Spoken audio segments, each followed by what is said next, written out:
Hello students, আজকে আমরা হচ্ছে যে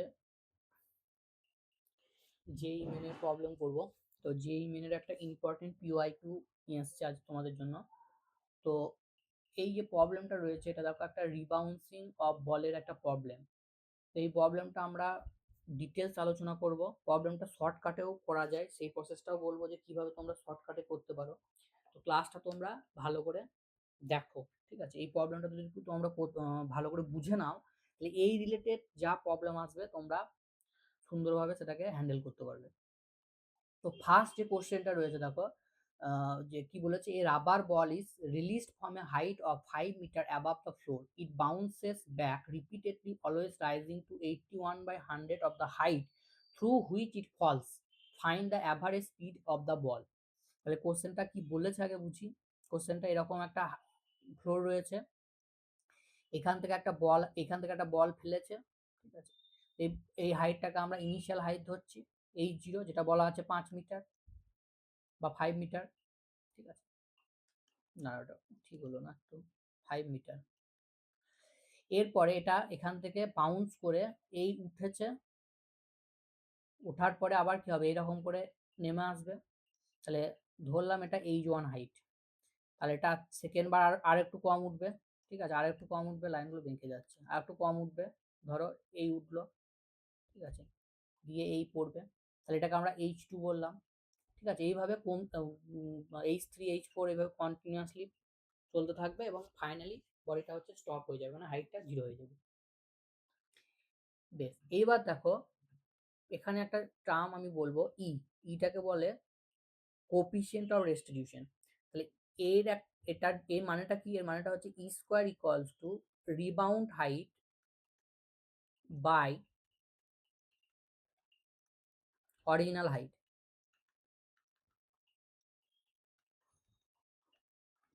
ঠিক আছে, রিবাউন্ড হাইট মানে রিবাউন্সের পর কতটা উঠলো। তাহলে এখানে ধরো আমি আচ্ছা যদি বলি, তাহলে ইকুয়ালস টু আমরা লিখতে পারি রুট এটা।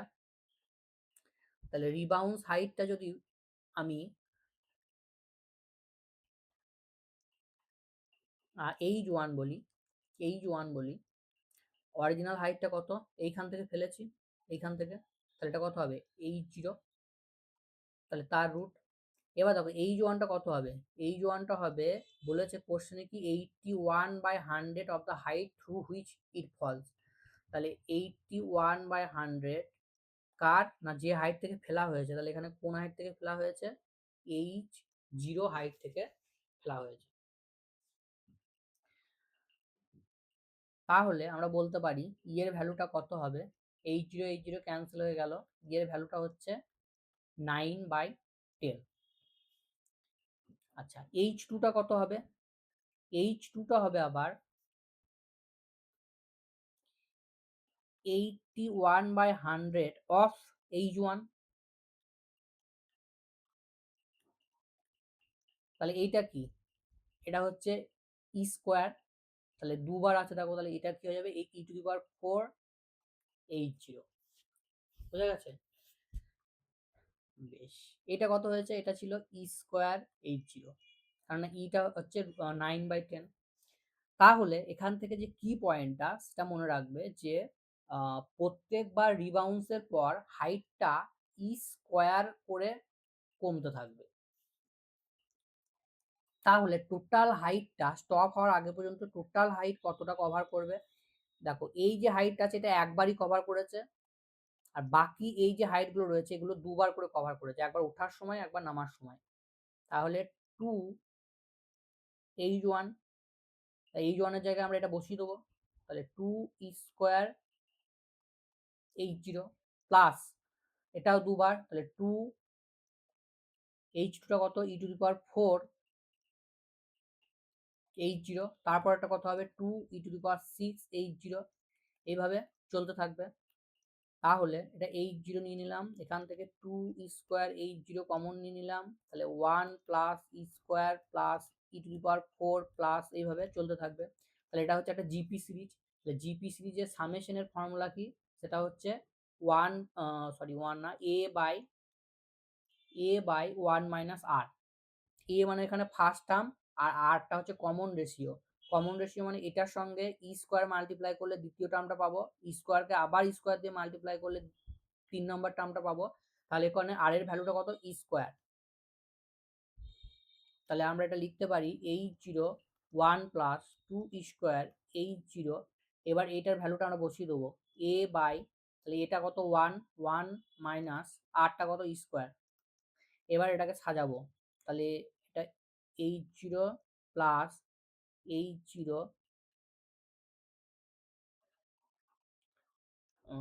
টু থাকবে একটা, আচ্ছা টুটা এখানে ঢুকিয়ে নি, তাহলে 2 e square by 1 minus e square এটা হবে। এবার h0 যদি তুমি কমন নিয়ে নাও তাহলে দেখো হচ্ছে 1 plus 2 e square by 1 minus e square. তাহলে এটা ক্যালকুলেশন করলে h0 1 plus e square by e minus e square এটা আসবে। এইটা শর্টকাটেও আমরা করতে পারি, ঠিক আছে, শর্টকাটেও করতে পারি। তো তখন আমরা এই টোটাল হাইটের যে ফর্মুলা সেটা হচ্ছে এই ফর্মুলাটা, তাহলে এই ফর্মুলাটা তোমাদেরকে মুখস্থ রাখতে হবে। তো প্রবলেমটা আমরা ইজিলি, এইটা মুখস্থ থাকলে তুমি ইজিলি করতে পারো। টাইমেরও একটা ফর্মুলা আছে সেটা আমরা দেখবো, সেটা তোমরা যদি মুখস্থ থাকে ইজিলি তোমরা করতে পারো। বেশ, এবার আমরা টাইমটা চলো বের করবো। কেননা টাইমটা টাইম কেন বের করবো, কারণ এখানে তোমার অ্যাভারেজ স্পিড বলেছে। তাহলে অ্যাভারেজ স্পিড মানে কি, total distance by total time. এইবার এখানে যে জিনিসটা মনে রাখবে যে হাইটের ক্ষেত্রে যেমন ই স্কোয়ার করে কমেছিল, টাইমের ক্ষেত্রে প্রথমবার যা টাইম লাগবে এখান থেকে এইখানে পড়তে যে টাইম লেগেছে সেটাকে বের করে নি চলো। সেটা কত হবে, সেটা হবে রুট ওভার অফ 2h0/g। এটা কোথা থেকে আসছে, এটা হচ্ছে যে s equal to u t plus half g t square formula থেকে আসছে, যেখানে ইউটা হচ্ছে এই পয়েন্টে 0, তাহলে h equals to half g t square, সেখান থেকে টিটা তুমি বের করে নিতে পারবে। এইবার সেকেন্ড টাইম যে হাইটটা উঠবে প্রত্যেকবার টাইমটা ই করে কমবে। তাহলে প্রথমবার যদি t0 লাগে, তারপরের বার টাইমটা কত লাগবে, ই t0। তারপরের বার টাইমটা কত লাগবে, সেটা হচ্ছে ই আগের টাইমটা কত ছিল t1, তাহলে ই t1, তার মানে হচ্ছে ই স্কোয়ার t0। এইভাবে t3টা কত হবে, ই কিউব t0। তাহলে টোটাল টাইম কত লাগবে, সেটা হচ্ছে t0 plus E t0 plus e square t0 plus E cube t0, এভাবে চলতে থাকবে। প্রথম টার্মটা t0 নিয়ে নিলাম, এখান থেকে ই t0 কমন নিয়ে নিলাম, 1 প্লাস ই প্লাস ই স্কোয়ার প্লাস এটা চলতে থাকবে। এটাও দেখো জিপি সিরিজ একটা, তাহলে এটা জিপি সিরিজ যদি হয়ে যায়, মুছে দিই আমি,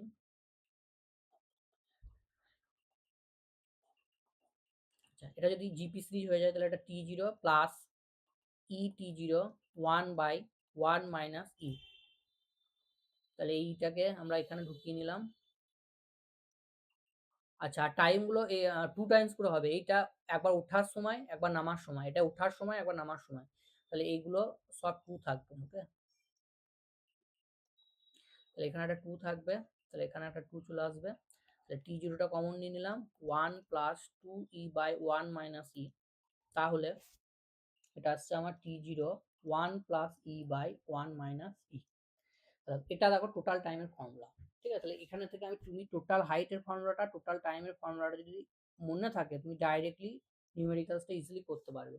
কিন্তু আমি এখানে যেহেতু ডিটেলস আলোচনা করছি, সুতরাং প্রবলেমটা তোমাদেরকে সুন্দরভাবে ভেঙে আমি বুঝিয়ে দিলাম। এবার আমরা জাস্ট বসিয়ে দেবো, তাহলে হয়ে যাবে।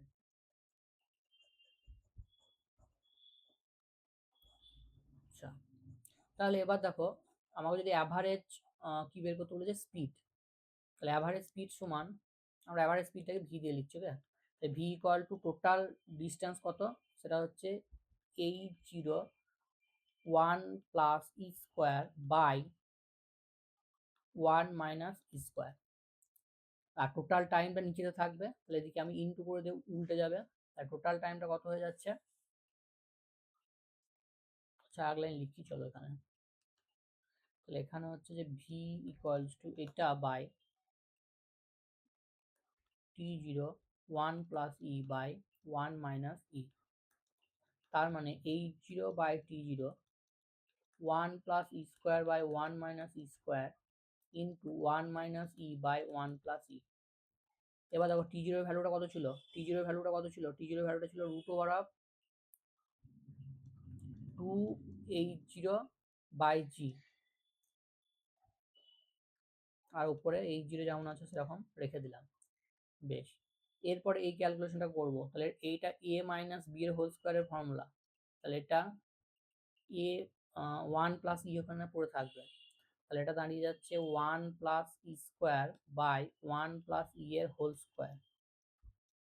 বেশ, তাহলে ফাইনালি এটাকে যদি সাইজ করি তাহলে জি উপরে উঠে গেল h0/2 1 plus e square by 1 plus e এর হোল স্কোয়ার।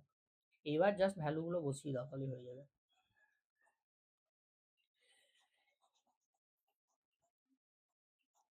আচ্ছা, ভ্যালুগুলো বসানোর জন্য জি এর ভ্যালু কত, জি এর ভ্যালু 10 দেওয়া আছে, আর h0 এর ভ্যালু হচ্ছে 5/2 1 প্লাস ই স্কোয়ার মানে হচ্ছে যে 81/100, আর 1 প্লাস 9/10 এটার হোল স্কোয়ার।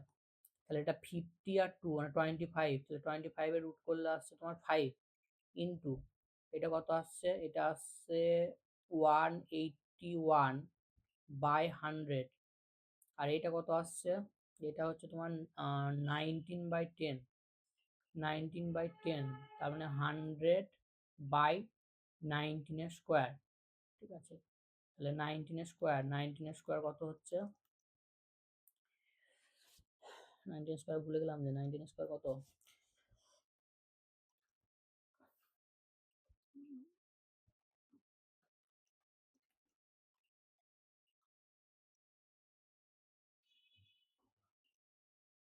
এটা আসবে তো, না সরি এটা 6 হবে, 361, ঠিক আছে, এটা আসবে 361। বেশ, এইবার দেখো আমরা চাইলে এখান থেকে এটা এটা কেটে দিলাম, তাহলে তোমার দাঁড়িয়ে যাচ্ছে, এই দুটো মাল্টিপ্লাই করে দাও, এটা হচ্ছে 361, আর এটা মাল্টিপ্লাই করলে 5, আর 44 থাকলো 901, তাহলে এটাকে যদি আমরা ডিভাইড করি তাহলে আসবে কত, 3 দিয়ে তো যাবে না, 2 দিয়ে যাবে। ঠিক আছে, তাহলে 361,905, 2 দিয়ে গেলে 2,2,7,3, 2.5 সামথিং আসবে। ঠিক আছে, তাহলে এটা হচ্ছে 3,8,1,0, হ্যাঁ, তাহলে 2 পয়েন্ট, এখানে যে অপশনটা আছে তার মধ্যে 2.5, তাহলে 2.5 হচ্ছে তোমার রাইট অ্যান্সার। ঠিক আছে, তাহলে এই ফর্মুলাটা যদি তোমরা মনে রাখো, এই যে ফর্মুলা টোটাল টাইমের ফর্মুলা এটা, আর টোটাল ডিস্টেন্সের ফর্মুলা এটা, তাহলে তোমরা ডাইরেক্ট ফর্মুলায় বসিয়ে এটা করতে পারবে। ফর্মুলায় মনে রাখো না, এই ফর্মুলাটা মনে রাখতে হবে রিবাউন্সিং এর প্রবলেমে, আর এইভাবে ডিরাইভেশন করতে গেলে তোমার টাইম বেশি লাগবে। ওকে।